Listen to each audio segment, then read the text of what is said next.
بڑی عجیب کہانیاں لکھی ہیں. فرماتے ہیں کہ سلطان محمود ایک نیک بادشاہ تھا. اس کے پاس ایک دیہاتی نوجوان آ گیا. اس کا تعلق دیہات سے تھا.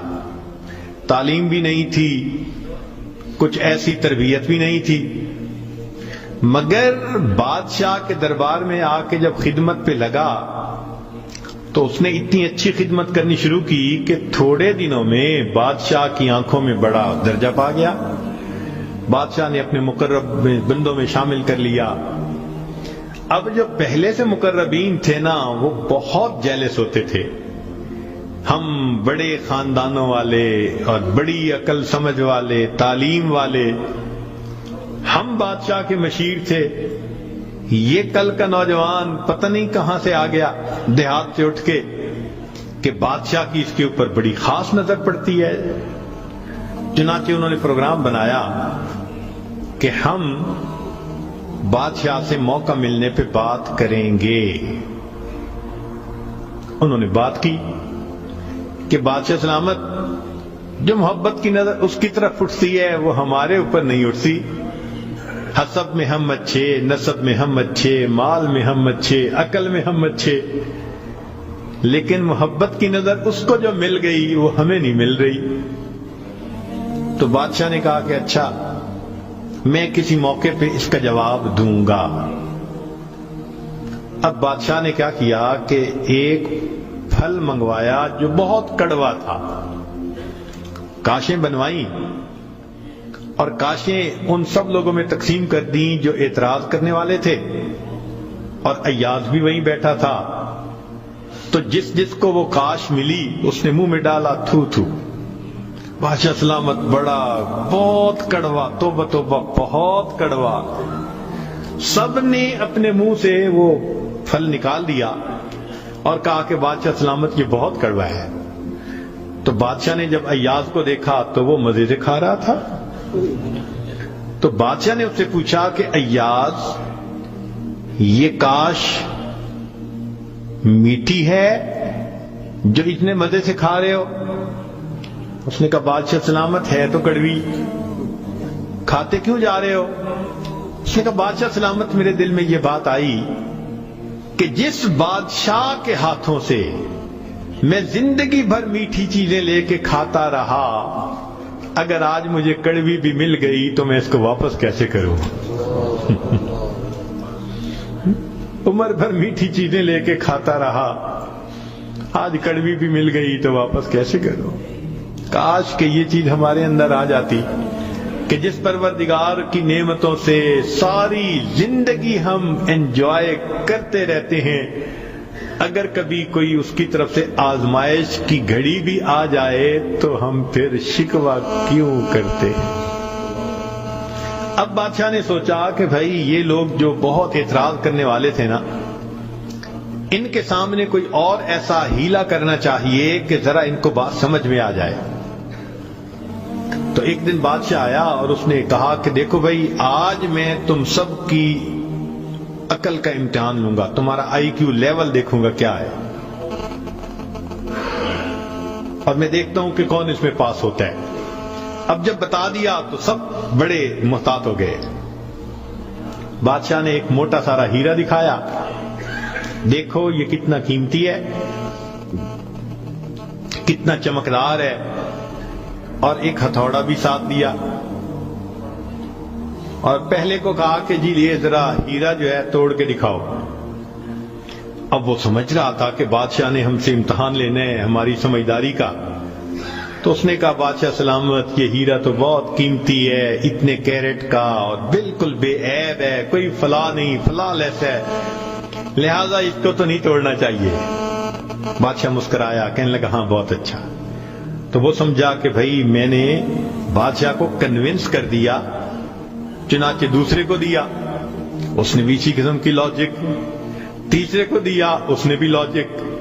جتنے اعتراض کرنے والے تھے سب کو ہیرا ہتھوڑا دیتے رہے, وہ یہی لاجک دیتے رہے اور معذرت کرتے رہے, حتیٰ کہ بادشاہ نے وہ ہیرا ایاز کے ہاتھ میں پکڑایا.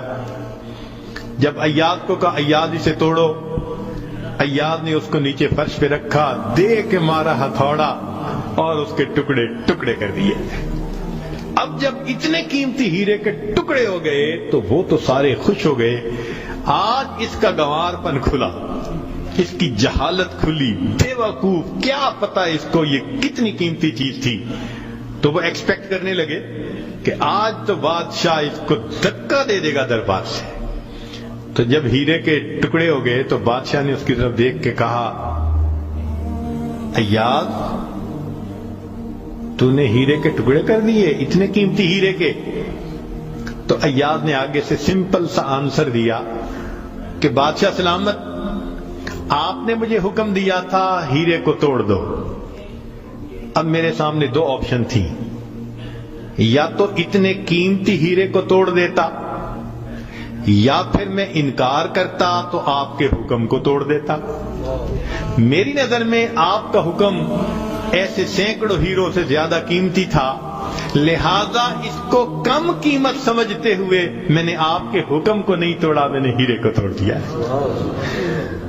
تو بھئی جتنا ایاز کے دل میں بادشاہ کے حکم کا احترام تھا، کاش ہم بندوں کے دل میں پروردگار کے حکم کا ایسا احترام آ جاتا۔